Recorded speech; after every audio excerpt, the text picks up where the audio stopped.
Começa aqui o Pod Mais Empresas, o podcast que discute o dia a dia das companhias, tratando de gestão, sustentabilidade, cases, enfim. É um papo aberto que a gente quer ter com todas as companhias, independentemente de tamanho. O Pod Mais Empresas tem apoio e parceria dos estúdios Turnet Brasil e do jornal Empresas e Negócios. No programa de hoje nós vamos discutir comunicação corporativa, um assunto extremamente interessante e eu diria mais, fundamental para as empresas.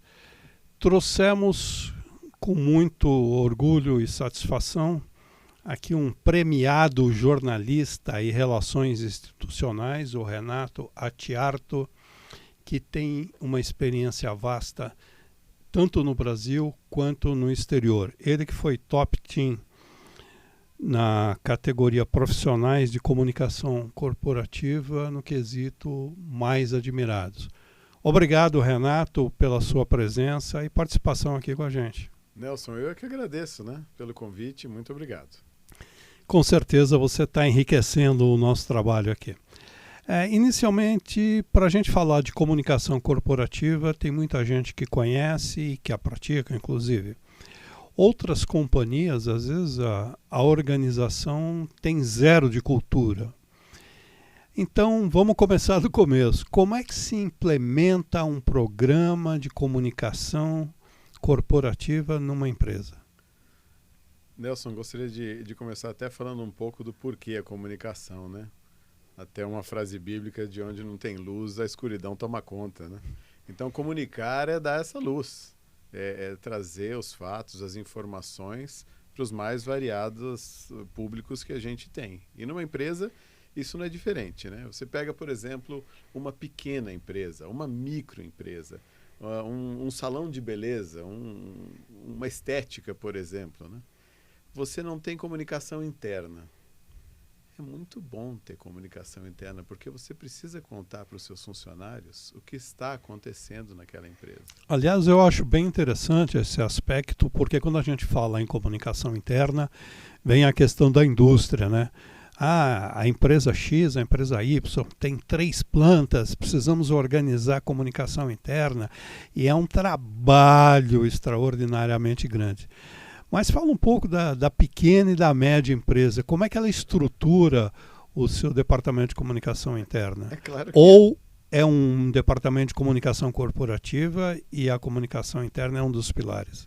É claro que o céu é o limite, para investimentos em comunicação, Então, quando você olha para uma empresa grande, essa empresa grande geralmente tem um app, tem um jornalzinho, tem uma rede social que dá o suporte à comunicação interna, tem muitos elementos, muitas ferramentas.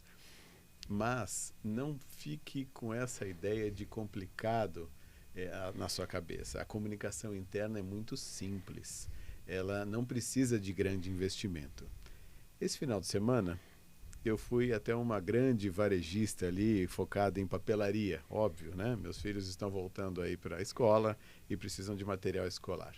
E eu vi lá um quadro de acrílico, R$26, que cabe uma folha A4.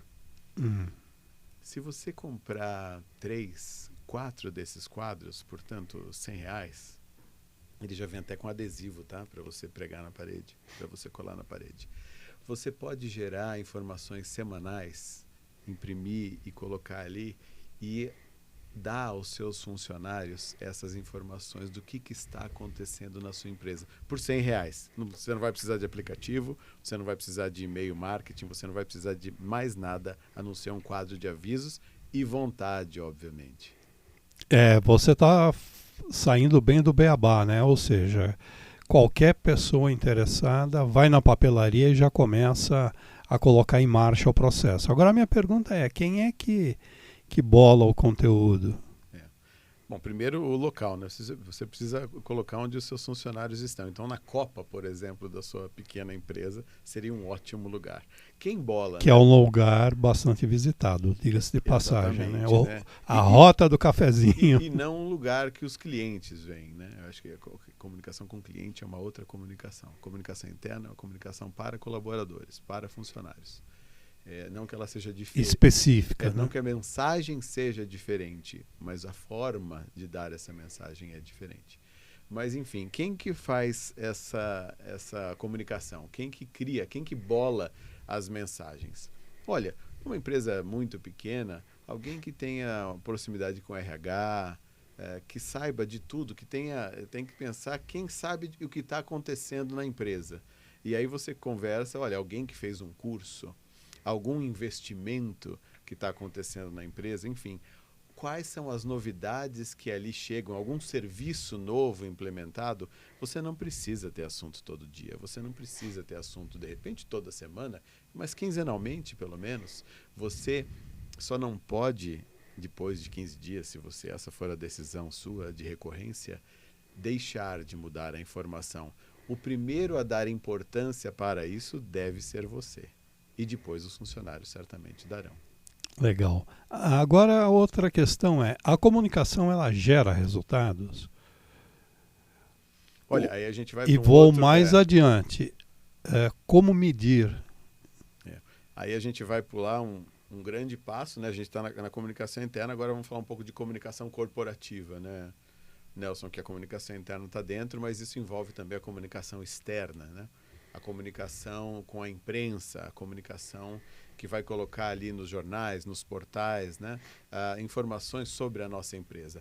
Aí já não é tão fácil, aí já não é comprar um quadro de acrílico, né? Você precisa realmente ter um profissional de comunicação que saiba entrar em contato com os jornalistas, saiba o que é pauta, saiba o que é interesse da imprensa para que seja publicado, e a partir daí você começa a ter um formato de comunicação externa, um processo de comunicação que passa por muitos passos, tá? Você tem que criar um press release, né, que é a informação, aquela que você quer dar, mas antes disso você tem que criar um caderno de perguntas, possíveis perguntas e respostas que o jornalista pode fazer, que você tem que estar treinado para responder, você tem que saber quais são as mensagens-chave que você quer passar, quais são os pontos mais quentes que envolvem a sua empresa e que você tem que ter uma resposta para eles, por exemplo.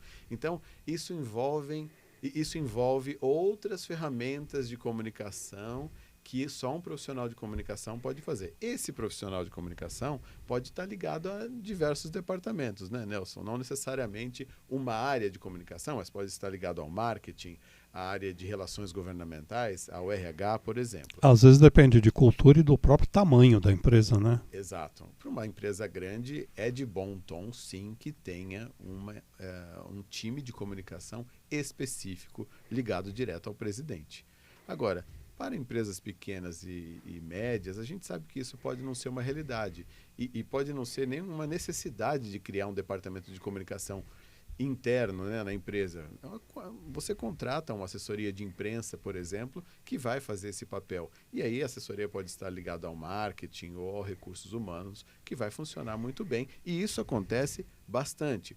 Agora, respondendo a sua pergunta se comunicação dá resultado. Se você olhar assim, olha, eu contrato uma assessoria de imprensa ou eu vou fazer impulsionamento na rede social, no meu Instagram. Olha, a possibilidade de você trazer mais clientes com o Instagram, ela é real. Ou Facebook, enfim, a rede social que você atua. A comunicação, ela vai te trazer um benefício grande, mas com um prazo um pouco maior. Ela vai dar resultados na imprensa, e esses resultados vão para os buscadores como o Google, e uma pessoa, quando quiser saber sobre essa empresa, vai encontrar lá informações, e isso vai trazer o quê para você? Vai trazer credibilidade, vai trazer reputação, e isso facilita os negócios, né? Não necessariamente ele pode chegar a um cliente, mas ele pode sustentar a sua imagem para quando aquele cliente for procurar, quem é essa empresa? Deixa eu procurar aqui. Olha lá o seu lastro ou o seu rastro digital e vê que essa empresa tem uma reputação, uma credibilidade. Por quê? Porque a imprensa a procurou, ela é uma autoridade naquele assunto. Bom, nós estamos falando do melhor dos mundos, né? Sim. Agora, levar para o outro lado. Uma comunicação mal feita, ela pode atrapalhar os negócios, ela pode ferir a própria reputação da empresa? Sem dúvida pode, Nelson. E é por isso que eu toquei nesse assunto dessas ferramentas de comunicação, né? Não é só você pegar o telefone e ligar para um jornalista, tem todo um preparo até chegar esse jornalista, né? Nessa preparação do press release, né? Que é a informação que você quer dar à imprensa, esse caderno de perguntas e respostas, de possíveis perguntas e respostas dos jornalistas que você tem que responder. Pode até não ser a resposta que o jornalista está esperando, mas é uma resposta da empresa. Quer dizer, de qualquer maneira, você tem que ter uma preparação, né? É uma Ou, preparação. eu digo, não você colocar alguém que seja apto a exercer aquela função. Não deslocar um funcionário de qualquer área e jogar ali. Só porque tem uma facilidade de comunicação Exato. no dia a dia com os colegas. Acho que não é por aí, não é? Eu acho que cada um na sua, sabe? E é importante que para comunicar, seja um comunicador, seja um jornalista. Ele fez a faculdade, ele sabe minimamente ali as ferramentas que ele tem que Ou relações preparar. públicas, né? Ou que relações é públicas, uma né? área bem Mas eu acho que não se dá um passo para a comunicação externa contratando alguém internamente. Eu acho que tem que se fazer esse teste para essas empresas de contratar assessoria de imprensa. E a assessoria de imprensa tem de todo tamanho e preço, né? Então, claro, a sua empresa é pequena, contrate uma assessoria de imprensa menor, que vai dar um atendimento mais exclusivo para você e também pode cobrar um pouquinho menos do que aquelas gigantes, né, que atendem as multinacionais e, portanto, pela estrutura que tem um valor também um pouco mais alto. A empresa nem sempre ela tem um comportamento homogêneo, né, do ponto de vista dos seus colaboradores, stakeholders, etc. Tem empresas, inclusive, que são bastante heterogêneas e você tem departamento defendendo uma coisa, o outro departamento defende uma outra coisa diferente. Quando você chega para implementar esse processo, que é um processo que tem que ser visto em detalhes, como você colocou, você tem que ter uma abordagem correta, você tem que cuidar de reputação, você tem que cuidar de informação, você tem que cuidar de uma série de coisas, não é isso? Eu sei que vai variar de caso a caso, mas assim, quais são as principais dificuldades ou as mais recorrentes quando você chega numa empresa e fala em implementar um plano de comunicação ou simplesmente mudar o que existia antes porque parou de funcionar? Por qualquer razão. Um desafio grande, sem dúvida, até antes de implementar um plano de comunicação, é alinhar o desalinhamento, né? Como você falou, os departamentos podem pensar de forma heterogênea, e aí o departamento de comunicação, por exemplo, nesse caderno de perguntas e respostas, tem que ter um direcionamento só. Não é o que um diretor acha e o que o outro acha, é uma resposta só. É o que a empresa pensa. E nesse momento, é por isso que cabe muito uma participação de um comitê executivo, de um presidente que vai decidir. Não, nós vamos seguir por aqui. Você pode pensar assim, mas nós vamos seguir por esse caminho. Isso é muito importante no planejamento de comunicação. É uma voz. Uma voz. É aquela história. Está decidido? Nós damos as mãos e saímos juntos. Porque é aquela mensagem que vai ter que ser dada. E todo mundo no mesmo time, né? No mesmo barco e na mesma mensagem. Uma voz. Isso daí é bem interessante porque você acaba organizando todo o processo, né? E o plano de comunicação é muito legal, porque é um processo que envolve toda a empresa. Você tem que olhar de forma muito capilarizada cada departamento, chegar até lá e descobrir o que aquele departamento pode trazer para mim em termos de informação e que pode ser pauta para a imprensa. Que novidade que esse departamento está criando, que inovação, um marco histórico de produção, um número de uma efeméride, por exemplo, de tantos anos de mercado, tudo isso é notícia, né? Então você tem que estudar o que é a empresa, o que está sendo ali chocado nos departamentos, que obviamente logo vai sair uma notícia ali, um serviço importante, um produto importante, e se preparar para comunicar isso. Isso dá para fazer nessa linha do tempo. Você olha para os departamentos, divide isso em função do tempo, faz esse planejamento de comunicação, porque não é só a comunicação externa ou não é só a comunicação interna. É tudo junto ao mesmo tempo. Você tem que ter as duas. No caso de eventos, por exemplo, você acha que a área de comunicação ela tem que participar necessariamente de todos os eventos da companhia, ou é desejável que se tenha uma empresa que faça eventos específicos? Você contrata, ela faz o evento, sai fora e o teu trabalho continua. Aí depende do tamanho, né, de novo, né, Nelson, do tamanho da empresa, porque se é uma empresa grande e faz muitos eventos, você tem que ter um departamento de eventos. Mas mesmo grandes empresas contratam as empresas de eventos, porque elas não têm iluminação, elas não têm som. Então, esse gerenciamento desses vários fornecedores, quem faz é uma empresa de eventos. Aí você contrata, mas ela tem que seguir as diretrizes da empresa. É por isso, de novo, temos que ter um alinhamento de informações em termos de criação. Ela tem que falar o que vai ser esse evento, mas como é que vai ser? O que a gente vai falar? Então, o seu briefing para a empresa é muito importante e depois estudar o que ela vai apresentar e dar o sim ou não também. Como é que fica essa questão? Você estava falando de uma única voz, ou seja, definido o porta-voz da companhia, é o presidente quem fala e ponto, acabou. Na ausência dele, fala o financeiro ou de marketing, sei lá, aí é caso a caso. Definido o porta-voz, como é que se processa a questão do media training? E acharia legal até explicar um pouco para a pequena empresa, por exemplo, a necessidade de deixar o porta-voz bem afinado, né?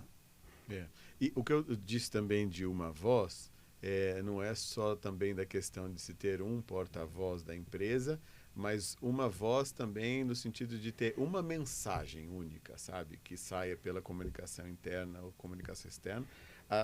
As palavras podem ser diferentes, mas elas significam a mesma coisa. Então, quer dizer, é no sentido de se ter uma mensagem única. Agora, a preparação de executivos entra naquilo que a gente conversou das ferramentas de comunicação.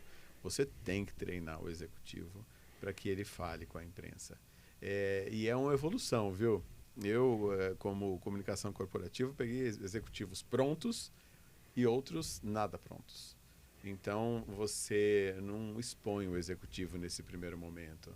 Você dá um espaço para ele, conversa com jornais mais regionais, jornais impressos, onde há tempo depois de você corrigir alguma coisa. Falou, olha, ele errou aquele número, o número correto é esse, der para você corrigir, ou internet, agora televisão, rádio, falou, tá dito. E às vezes o cara não tem muito tempo para pensar, né? Se é ao vivo, pá. Exato, é desafiador. Então, você treinar esse executivo como lidar com as abordagens da imprensa, isso é muito importante. E aí voltamos para aquele caderno de perguntas e respostas. Se você já estudou várias perguntas e respostas possíveis, você já está 2 ou 3 passos à frente. Você não vai ser surpreendido. Pode ser surpreendido por 1 ou 2 perguntas, mas a maior parte você já estudou. Então, comunicação também não é nada de improviso, principalmente quando a gente fala de empresa. Esqueça o improviso, né? É tudo uma preparação de materiais muito profundos para se trabalhar e conseguir o resultado melhor possível. Quer dizer, tem que se acompanhar não só a empresa junto à mídia, como todo o setor, né? Porque muitas vezes alguém vem falar do setor e vem dar pedrada numa companhia que não tem nada a ver com um determinado assunto em algum momento. Porque às vezes ela está circunstancialmente naquele segmento, né? Exatamente. Você não pode responder pelo segmento inteiro.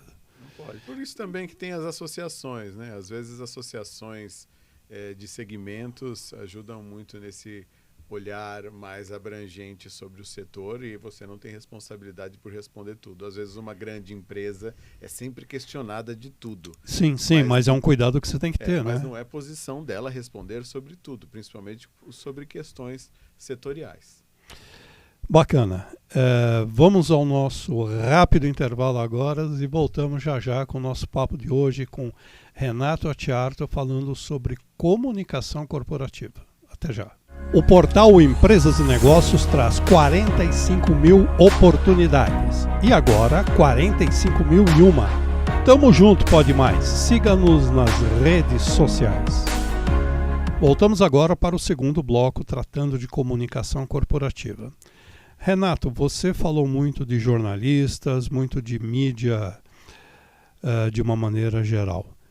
Os influenciadores agora, volta e meia, eles entram na pauta e sempre junto da mídia, né? Como é que você vê essa relação dos influencers pagos, os não pagos? A partir da sua experiência, inclusive, você deve ter passado por isso daí bem recentemente. Eu posso dar um exemplo quando eu trabalhei na Volks. Em 2017, eu comecei a fazer um trabalho lá de levantamento, de relacionamento mesmo, criar uma lista, né? Criar uma relação com influenciadores dos mais variados setores. Uma coisa muito importante e que eu quis fazer, principalmente na Volkswagen, é que capilarizar a informação. Isso também para um produto como um carro. Tem muita gente que acha que saiu, por exemplo, numa revista especializada de grande circulação, todo mundo viu. Não viu. Né? Não viu. Aquela executiva que não está nem aí para carro, mas compra carro, ela não viu aquela revista especializada ou jornal especializado. Então, eu preciso chegar até ela de diversas formas. Então, quando a gente desenvolveu esse relacionamento com os influenciadores, eu peguei todo mundo que não fizesse automóvel.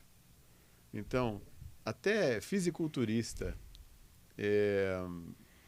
bodybuilder, né? O estilo de vida, por exemplo, profissionais que lidavam com moda, ou com até cosméticos, ou com viagens. Abordagem bem diferente, hein? Nada a ver com o negócio dela. Mas o que é legal? O carro está no nosso dia a dia, né? Então, ela andar naquele carro, mostrar a experiência daquele carro. Por exemplo, teve influenciadora que a gente se surpreendia, porque para a gente era tão comum. Ela falava do teto solar panorâmico. Né? Para ela era um negócio legal daquele carro. Para nós... Talvez nunca tivesse andado em um. Ou sempre teve vontade. Mas assim, as percepções são diferentes. É isso que é legal. É isso que é muito legal.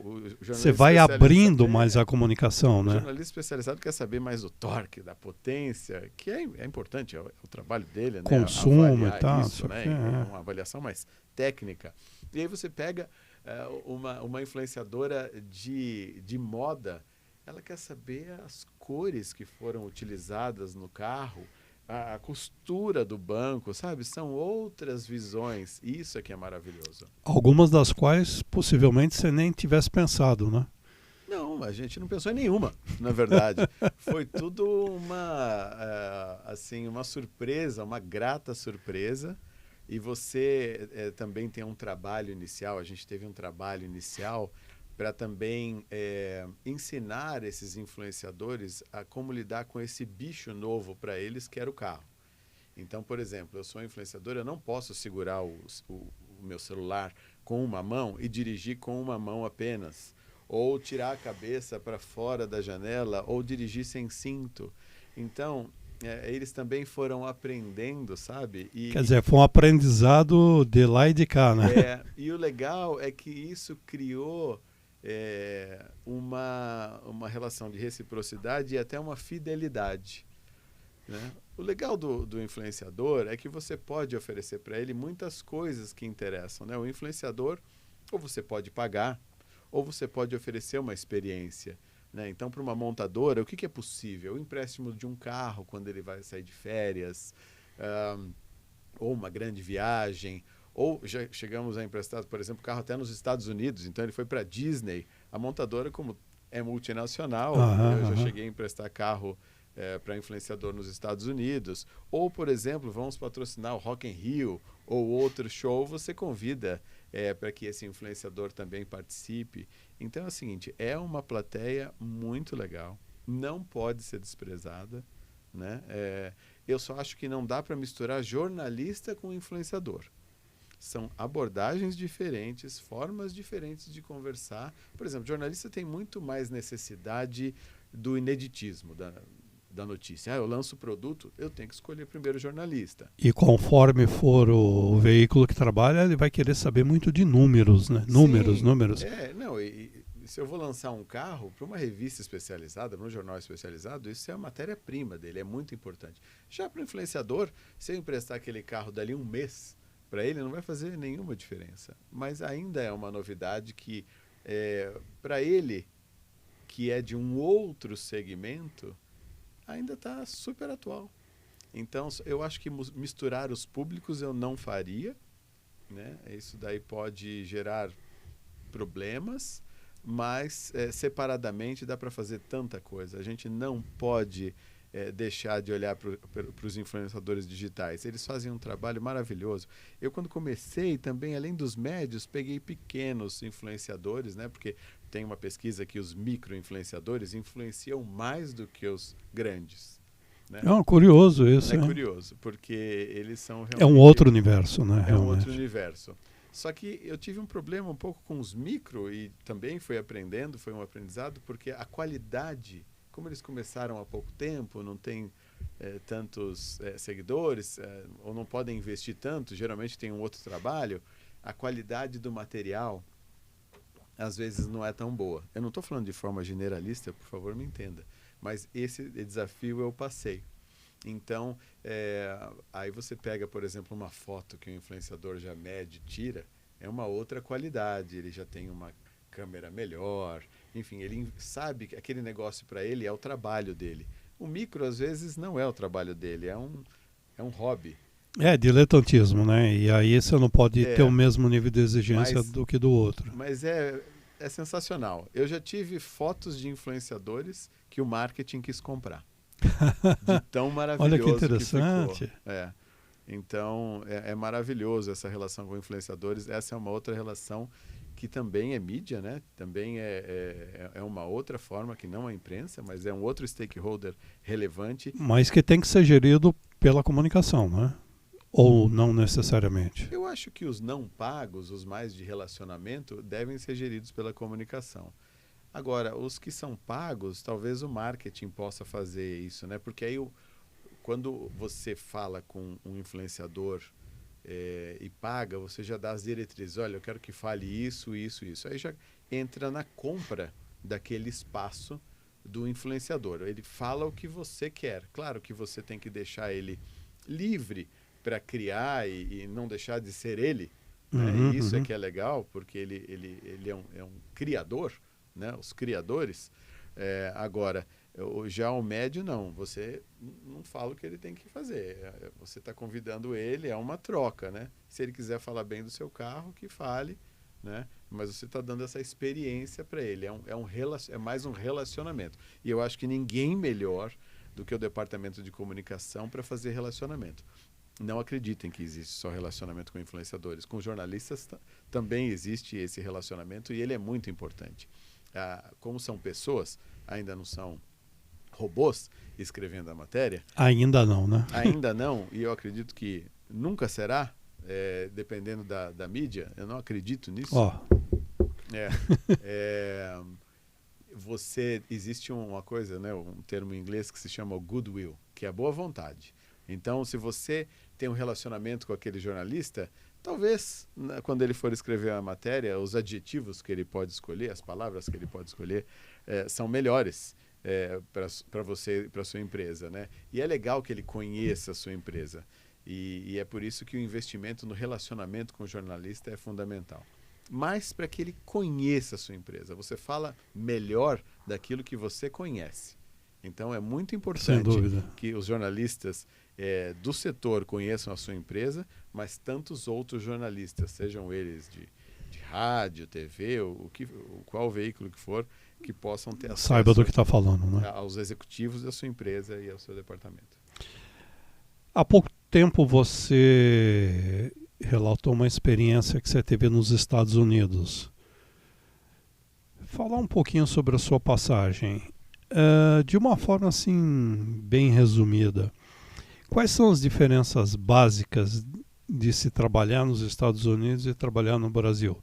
Do ponto de vista da comunicação, dos relacionamentos, resultados? Um é esse que eu acabei de falar, o relacionamento. O jornalista americano se relaciona menos. Ele gosta de manter uma relação um pouco mais distante.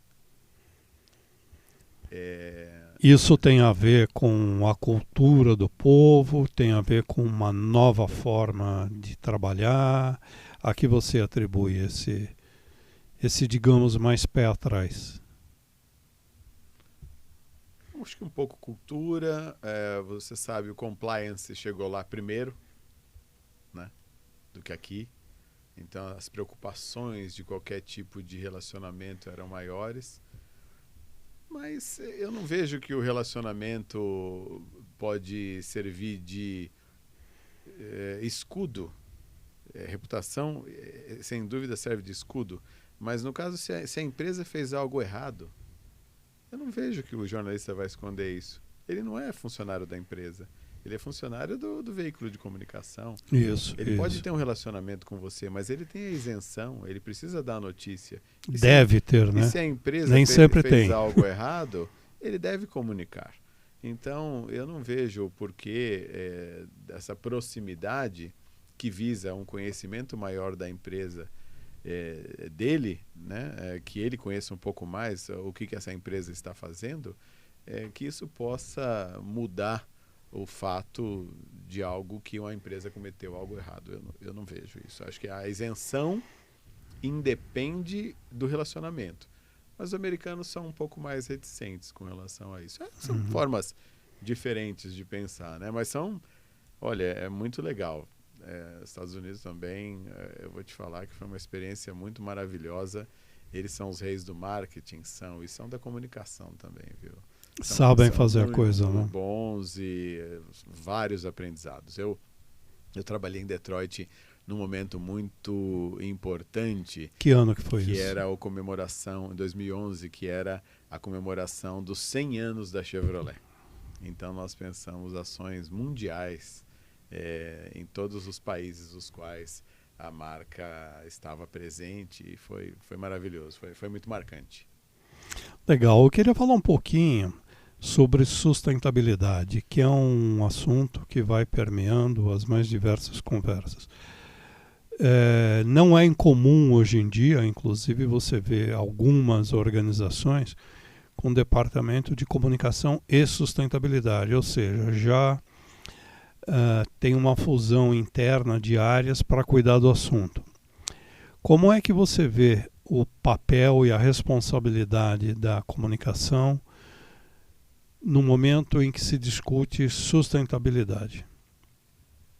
Olha, vários departamentos de comunicação têm a sustentabilidade ligada, né? Isso é muito comum. Agora, deve ser assim?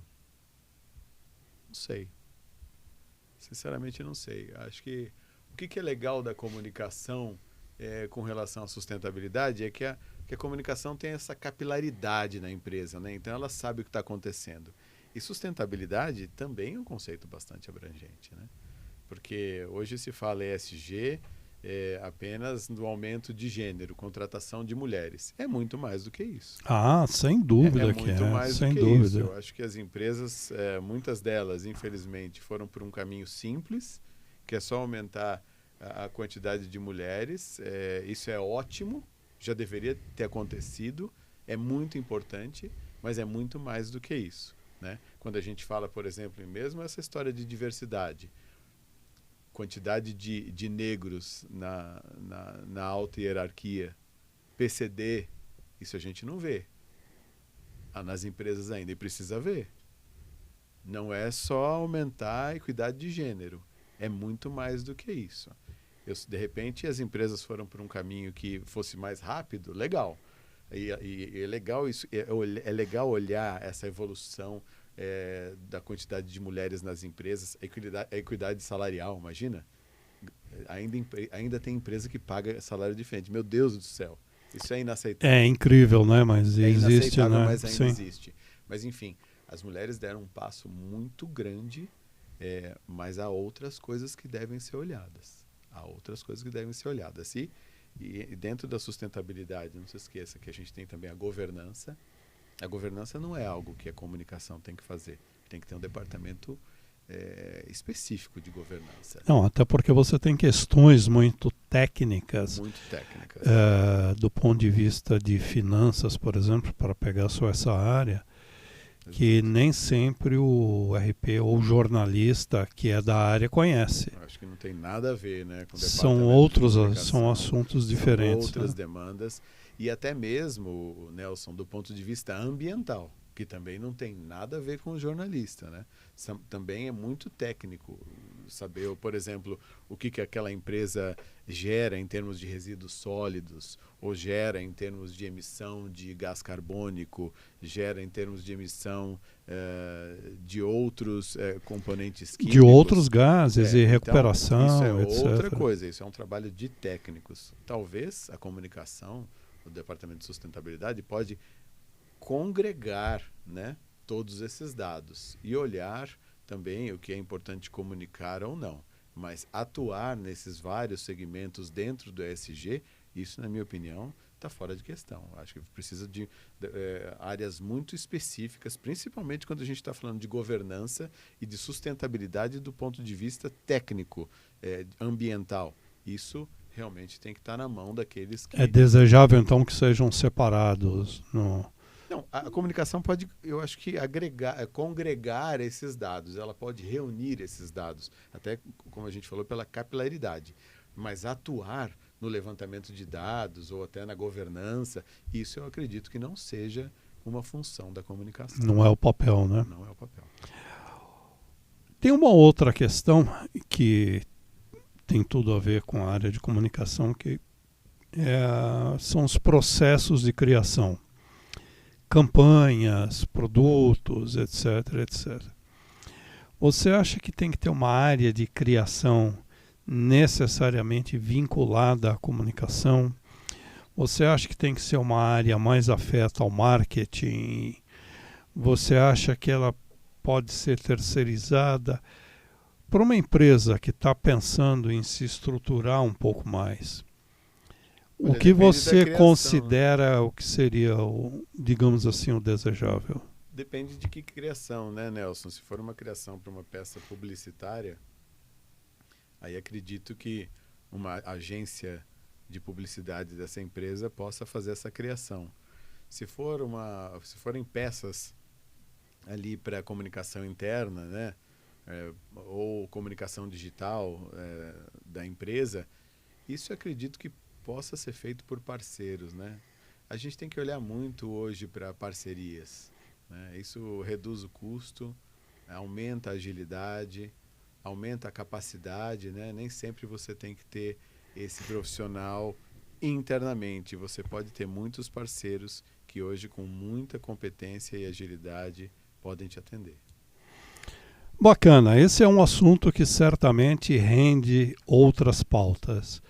E eu espero te ver em breve aqui fazendo uma nova visita para a gente. À sua disposição. Nós falamos com o Renato Artiarto, que é profissional campeão de comunicação corporativa, reconhecido pelo mercado, premiado por isso. É profissional de relações institucionais também e que deu uma boa aula, num gostoso bate-papo aqui com a gente, falando para grandes, pequenas e médias empresas. Obrigado, Renato, e um grande abraço para você. Eu que agradeço pela oportunidade, Nelson.